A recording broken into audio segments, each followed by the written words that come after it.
হিসেব বলছে জাতীয় নির্বাচনের পর কমিশনের দ্বিতীয় বৃহত্তম আয়োজন এই উপজেলা পরিষদ নির্বাচন দুটো ধাপে হবে। দলীয় প্রতীক না থাকা আর দলীয় সিদ্ধান্ত না মানার বাস্তবতায় আগামীকাল অনুষ্ঠিত হতে যাচ্ছে প্রথম ধাপের ভোট গ্রহণ।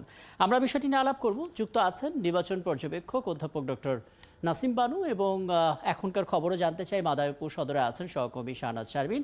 আমি নিশ্চয়ই সহকর্মী শাহনাজ শারমিনের কাছ থেকে তথ্যগুলো জেনে ডক্টর নাসিম বানুর কাছে আসবো। আপনার দুজনকেই স্বাগত জানাচ্ছি। শাহনাজ শারমিন, একটু বলবেন আসলে মাদারীপুর এই নির্বাচনে খুব বেশি আলোচনায় বারবার নিষেধ করার পরও এমপিদের স্বজনরা এখানে অংশ নিচ্ছেন।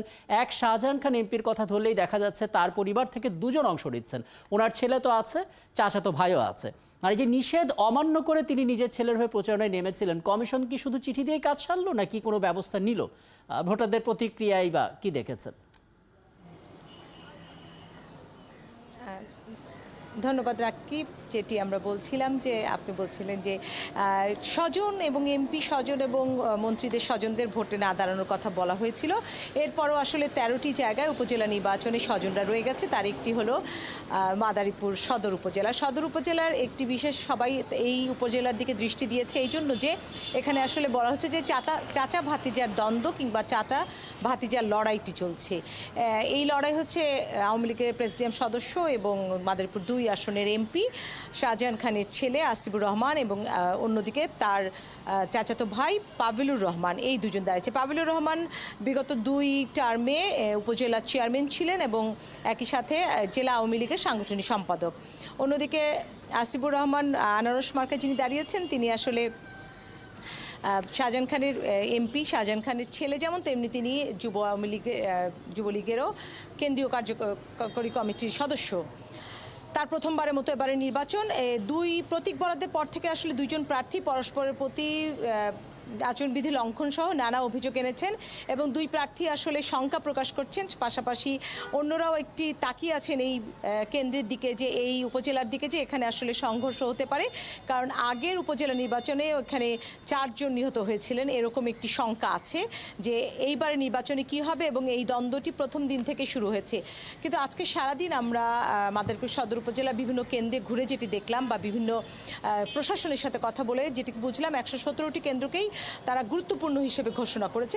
পাশাপাশি রাজুর উপজেলায়, এই জেলায় ভোট হচ্ছে উপজেলায়, সেখানেও কেন্দ্রগুলোকে গুরুত্বপূর্ণ বলা হয়েছে। তারা ঝুঁকিপূর্ণ বলতে রাজি নয়, এখন আর ঝুঁকিপূর্ণ কেন্দ্র বলা হয় না।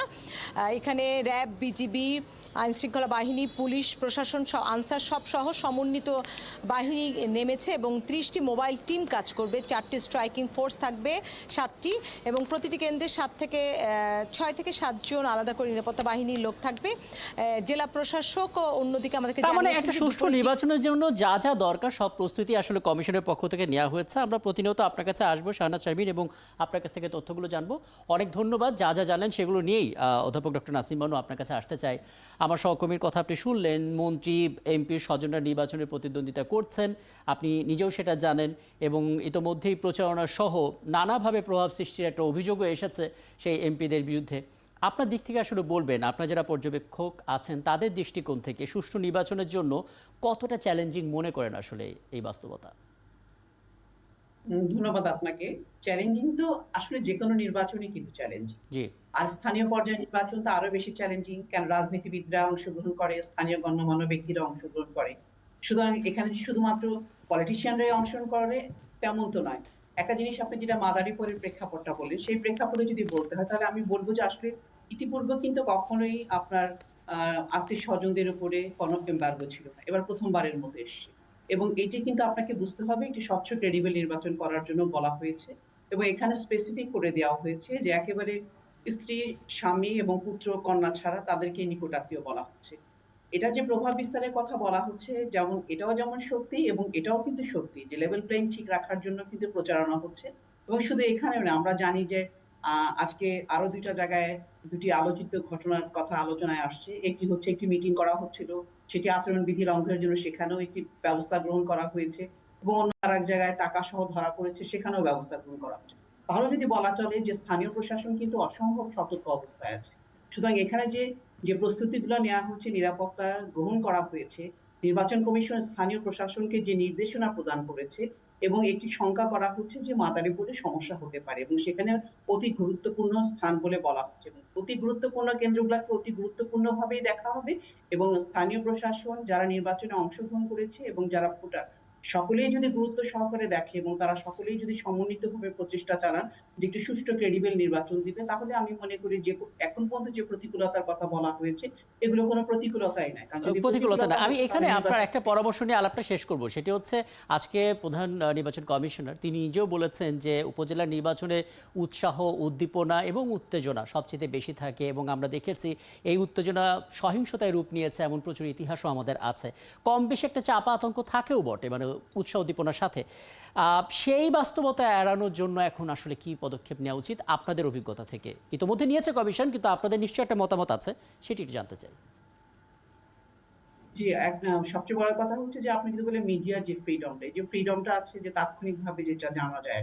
জি, আর একটা জিনিস হচ্ছে যে স্থানীয় পর্যায়ে নির্বাচনে যেটি বলছেন সেটা পরিপূর্ণ প্রস্তুতি নেওয়া হয়েছে। এখনকার যে প্রস্তুতিটা নেওয়া হয়েছে এর বাইরে প্রস্তুতি হচ্ছে তাৎক্ষণিকভাবে যে কোনো সিদ্ধান্ত নেই। আপনি এটি জানেন যে এটা চিন্তা করা হচ্ছে যে দ্বাদশ জাতীয় সংসদ নির্বাচনে যে পর্যায়ে নির্বাচন কমিশন চলে গিয়েছে ওনাদের সক্ষমতা ওনারা ইতিমধ্যে প্রমাণ করেছে এবং ডেফিনেটলি যে স্থানীয় পর্যায়ে নির্বাচনটা অনেক বেশি গুরুত্বপূর্ণ এবং চ্যালেঞ্জিং হবে, কারণ এই 4টি ধাপে করার কথা বলা হয়েছে এবং নির্বাচন কমিশন কিন্তু এই 4টি ধাপে একটি ক্রেডিবল নির্বাচন করার জন্য তারা পূর্ণ প্রস্তুতি নিয়েছে।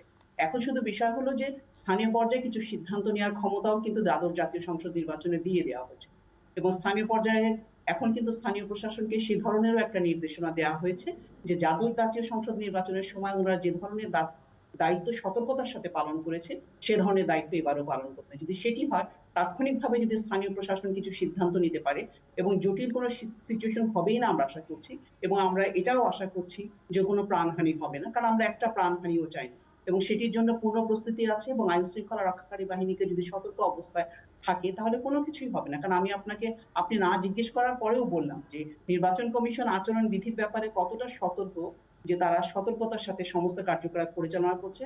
আমাদের গোয়েন্দা সংস্থাও সতর্ক, তারা যে কোনো বিষয়ে উদ্ধার করতে পারে।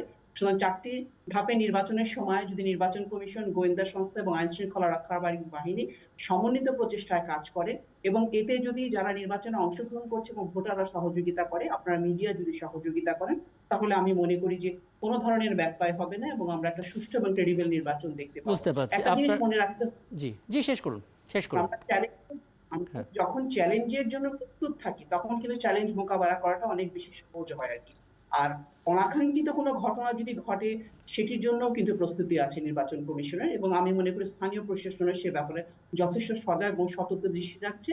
আর আপনারা যারা সাংবাদিকতায় আছেন, মিডিয়ার কর্মকর্তা আছেন, আপনারা যারা সাংবাদিক, তারা তো যে কোনো সময় যে কোনো ধরনের ব্যত্যয় হলে বা যে কোনো ত্রুটি হলেই আপনার অর্থাৎ প্রত্যেকেরই কিছু দায়িত্ব আছে, যেটা আপনি বলছেন যে যেন খুব সিরিয়াসলি সেই দায়িত্বগুলো পালন করা হয়। আপনার মতামত নিয়ে আলাপটা শেষ করে অনেক ধন্যবাদ, আপনি আমাদেরকে সময়টা দিয়েছেন।